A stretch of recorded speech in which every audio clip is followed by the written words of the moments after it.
So where do you stand on this?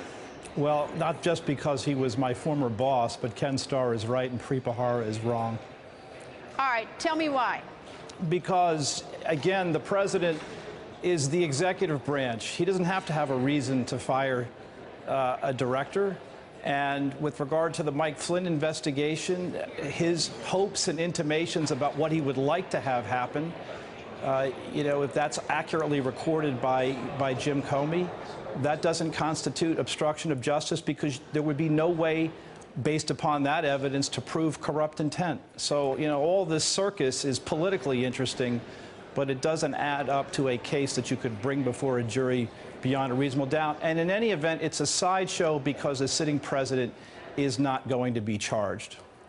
The president's chief accuser right now appears to be the former director of the FBI from last week's testimony. The fact that the special counsel is someone who's had a close working relationship with him, and perhaps, I only say perhaps, is a very small town, prosecutors sort of stick together in this town, defense lawyers stick together. If they have any sort of social relationship, would that be a reason that that President Trump would consider dismissing Robert Mueller or not? Well, it might be the basis for a manufactured one, but I assume that both gentlemen, even though they are close friends, are not going to have contact with regard to the substance or subject matter of the investigation. And I think that's probably enough said in that regard. I mean, look, they've both been through this drill before many times. Bob Mueller knows how to act appropriately. There's no basis to believe that that would ever be an issue.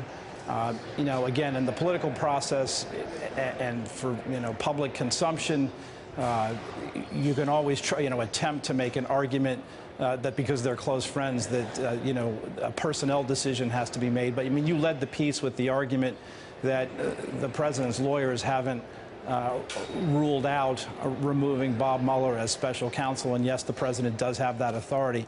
But, more importantly, they haven't ruled it in either. I don't see any reason to think that that would occur. But you never say never.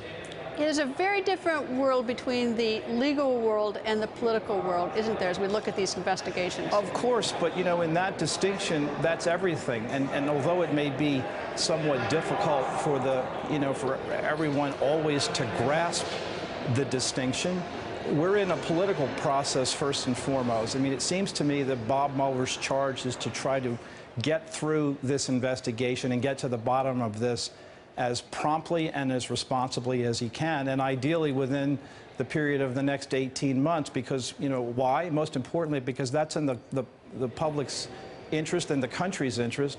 And it also is, doing a disservice, it seems to me, to the president to have this thing and allow this thing to hang over his administration, because it potentially does damage to the country in the interim.